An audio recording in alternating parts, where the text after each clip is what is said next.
All right, looks like we're live. Just turn on the light real quick. What's up, everybody? This is Sean. Welcome to our daily live stream. Please press the like button, subscribe, share, comment. I appreciate the dialogue. I appreciate the commentary. I appreciate all of you as we dwell into the year 2026.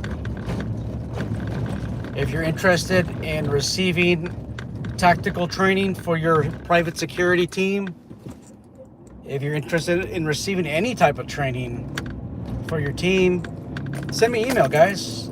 Send me an email. Visit my website at crimebullet.com, CRIMEBULLET.com. I am connected with a really good training company called Citywide Protection Services, CWPS, and they provide some very outstanding training. If you got an Instagram account, connect with me on Instagram. My screen handle is The Firearms Trainer.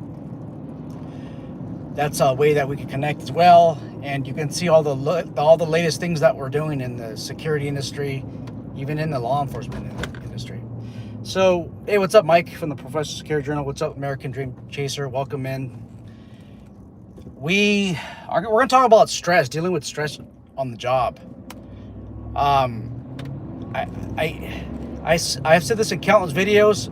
The number one rule, guys, especially if you're 18, you have no depth. Don't get depth. I'm serious. The worst thing that you can ever do, in my opinion, is buy a brand new Chevy Camaro Super Sport.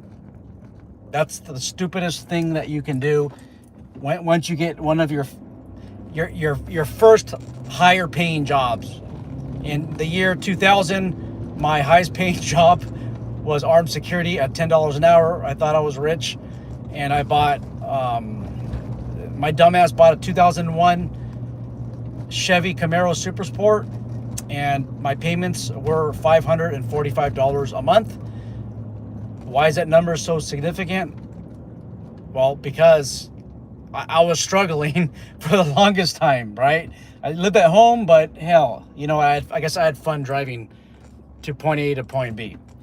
Don't buy a Chevy Camaro Super Sport. Don't buy a super nice car, guys.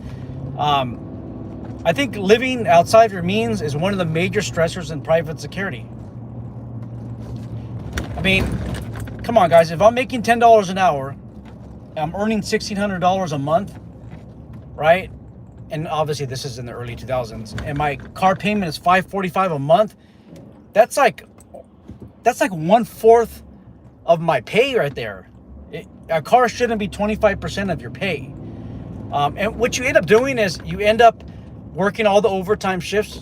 And I'm not just talking about cars, guys. I'm talking about maybe buying a house that you can't afford. Maybe paying rent for a room. I'm sorry, for housing that you can't even afford. We all want to live in the inner city, right? Or we want to live close to work. If you live in, I don't know, if you work in San Francisco or Los Angeles, it's kind of nice to have like a 20-minute commute or a 5-minute commute. And it's kind of tempting to live in one of those apartments or those housing units that are very close to your job, that are nice. Like, it's really tempting to do, but if you're going to end up living paycheck by paycheck and not being able to go anywhere when you do that.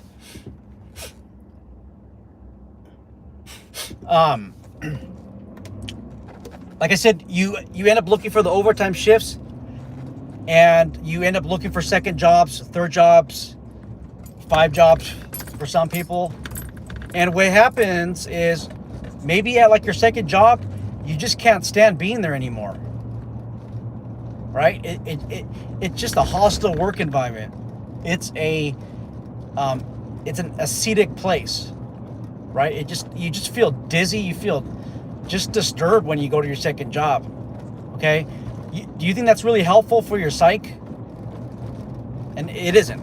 I mean, that's obviously the answer. Let's talk about overtime. Okay, you keep working on these overtime shifts. Well, what happens when the overtime shifts aren't there anymore? Think about that, guys. Your depth, right? I got I got credit card debt. I got into credit card debt when I was 18. I did stupid things like buy stocks with credit cards. The first stupid stock that I bought was called Sync. I believe it's spelled like SINK. That should have been the first warning sign. So I bought a bunch of Sync stock with my credit card, which was 22% APR, by the way. And then all of a sudden, obviously the Sync stock sank. Right? I was trying to do the penny stock trading when I was 18, and I obviously was not successful. So now I owed like $800 on Capital One with with a 22% APR. So basically what happens, guys, is you end up making... Yuck.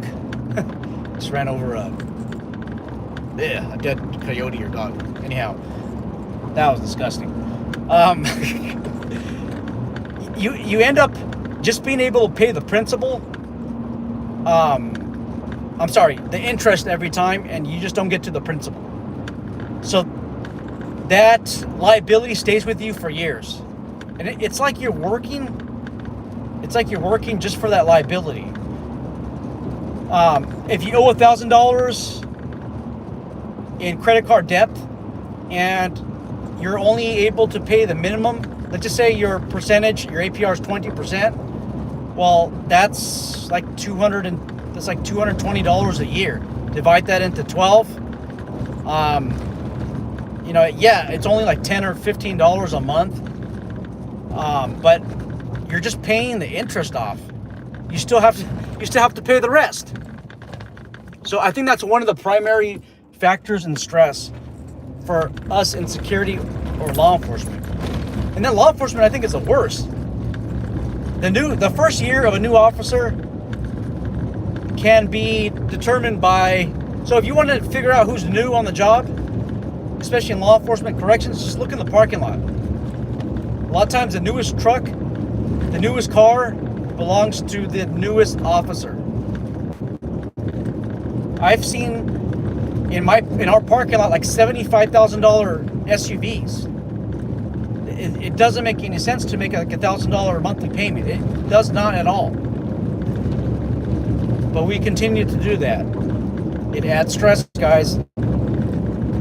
And then sometimes you get to the point where if you're using like an older time card system, there's ways to cheat a time card. I mean, it's kind of hard to do now, but I'm sure there's ways. You're going to be more apt to do that. You're going to be more apt to press the overtime. So if you got to stay 10 minutes of overtime or 15, you're more apt to push through like 20 minutes of overtime, an hour of overtime, 2 hours, and you just keep pushing it to the, it becomes possibly theft if you haven't truly worked that overtime and you're just claiming the hours. You gotta be careful. Having affairs, right? I don't know how some of you guys do this, but I honestly think one woman is enough. Or one dude is enough, whatever you're into. It's a lot of work, man, having a woman. Imagine having two or three, right? And then the third one might become impregnated by your gene pool, and then now you're stuck with a kid for 18 years. And then some people have told me that if they go to college, you got to support them until they're like 22. I mean, those are going to prevent you from being as successful as you can, right? Again, it's just too expensive, and it's stressful to get into those situations. A lot of stress that's in security and law enforcement is also generated by policies and procedures and by the leaders of your organization, the so-called leaders of your organization. Okay. In most situations that I've been in law enforcement and security, even teaching, guys, I consistently taught at a private college in Palm Springs. It was Kaplan College, and then it was bought over by Brightwood College. Kaplan College was also owned by the Kaplan system or something like that, who basically bought over, Purdue University bought over Kaplan University. So Kaplan University actually doesn't exist because Purdue Global bought it over. But that's the system I worked for. And again, it wasn't teaching that stressed me out. That was fun. I love interacting with my students. I love interacting with staff. But with law enforcement, with security, and even teaching, it's always the policies, procedures, and the lack of leadership that stress me out. I can deal. It's like dealing with an intoxicated person as a police officer. I hate dealing with them, guys. I hate dealing with them because it's a procedure. If I try to book them into county jail, especially where I live at, it's already taking me an hour and a half, right? I'm just getting that person ready, driving there, and then I gotta wait like another 2 hours for that person to be processed. And then at the end of what I thought was the end of the process, the nurse will come out and say, oh, he needs a medical clearance. So now you're stuck at a hospital with this person for like 8 other hours, and this person is constantly needy. I gotta take a piss. Why am I being arrested? Can you just let me go? And they keep repeating the same thing over and over and over again. The same thing with like a DUI arrest for law enforcement. The struggles are real. And again, it's not the arrest that stresses me out, it's the whole process. Like how come somebody in leadership cannot take charge and expedite this process a lot faster? How come we can't do that? How come we can't hire a private security firm to watch these prisoners, to get them their medical clearance, to book them into county jail? Well, the reason being, in my honest opinion, is these administrators, whether that be security or law enforcement, corrections, I would argue even military, right? They're behind a desk. They're behind a computer, and they don't have to go through the same struggles that you guys are going through on a routine basis. So to them, again, you're just a number. Hey, we're paying you anyways to do this task every hour. So yeah, we're not gonna make any improvements. And I think that's where the stress comes out. What else? Policies. There's a company that I heard of. Again, this is hearsay. Somebody, I think two people have told me that there's a company called Black Knight Patrol where somebody had an AD, accidental discharge, and they're no longer able to carry a chamber in their handgun. I don't know if this is true.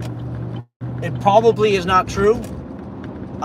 You guys got to fact verify, but I mean, if it is, let us know in the comment section box below. So now that there's a new policy, so now you're stressed out because you didn't create this policy. You're not the one that did the AD. You're very responsible and you take pride in what you do. But somebody else messed it up, and now you're fearful that if you got to engage with somebody in a lethal situation, you're going to be delayed, and you may not have shots on target fast enough to the point where you might lose your life. That is stressful. So really, it's not the event that stresses you out, it's the procedures. And the reason why I'm identifying this issue is I get a great handful of private security leaders, owners of security companies that watch this channel, watch these videos on a routine basis, and hopefully you're listening. I think the success of your company really depends on you paying attention, you listening, and I'm not the one that's crying for help. I'm not the one that's asking for help. It's your officers, your security staff is the ones that are asking for help. They're the ones that need you to lead the organization. Also, where I work at,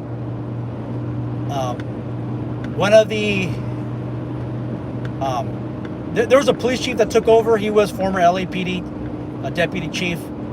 I really do not like him at all. Sometimes I think some of these LAPD administrators, they go into these law enforcement agencies after retirement, and they just screwed it up. They just make their agencies worse. But that's the topic of the story. Anyhow, this chief had a sign that says, it was on top of the briefing board. It says, "Leaders absorb pain." If I had to agree with anything that this guy did at our agency, I think the best thing that he did was put up that sign, because it made sense. They took it down. After his fall of power, the guys took it down because they don't want anything to do. They didn't want to associate any work or progress or lack of progress, well, actually progress, with him. But that makes sense. Leaderships absorb pain. If you are a true leader, you're going to absorb pain as much as possible. The other day, if you guys don't know, I work in law enforcement. I'm a first line supervisor, and the other day I got like 6 complaints. I got 6 complaints, and 2 of them were from my team, but the others were from different teams.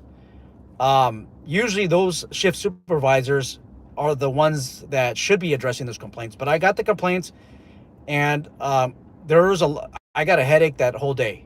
It's kind of like, this officer did what? Or this is what happened to you?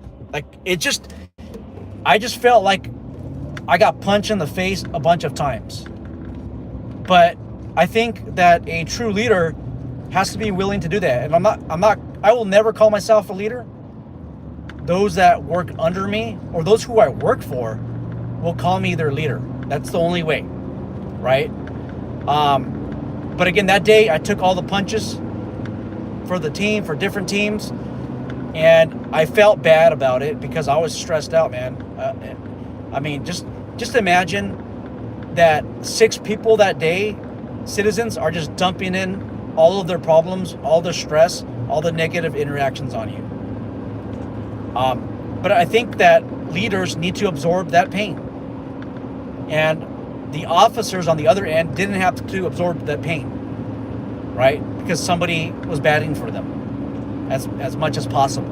And obviously there's sometimes when you can't bat for your guys, right? But it's always the procedure. Now, I'm talking about procedures, talking about lack of leadership. What can you do as a security officer or as a police officer? What can you do? I think physical fitness is a thing. I think that when you ride a bike or you run, it takes away a lot of stress, even when you lift weights. I got into bike patrol, or back into bike patrol, in December of 2024. And my goal is to be on the bike every single day of my shifts. And I've been on the bike every single day. I've missed 3. So what I'm going to do is, come January, I'll be 3 days on the bike. So now I can claim a whole year with very little interruption. I've been on the bike. Yeah, not the whole shift. Most of the time it's like 20 minutes, 10 minutes sometimes. Sometimes it's 3 minutes. Majority of the time it's like 20 minutes. And then sometimes it's 2 hours. Sometimes it's 4 hours. It just varies. But I think I'm at like 300 miles for the whole year. And again, that's not a lot.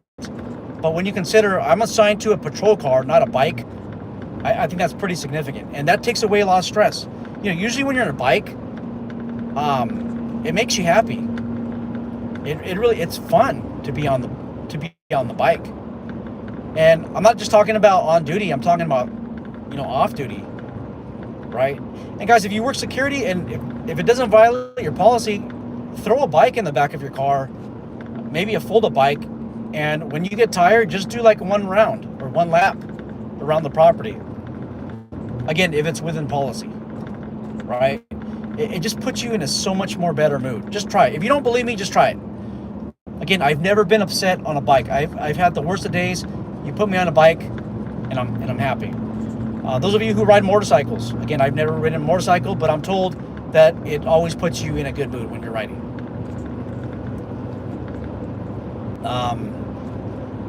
Talked about exercising. You got to eat well. Try not to eat food that's high in saturated fat. I say that while I consumed 2 quarter pounder cheeseburgers yesterday and the day before, but that's topic of another day from McDonald's, and fries. That actually sounds kind of good. But try to stay away from that. It's hard. I know it's hard because you're working a post. Bring a paper bag of lunch. You'll save money, and you'll live a lot healthier. And then, guys, if you really are what you eat, right? If you eat good, you're gonna probably live longer.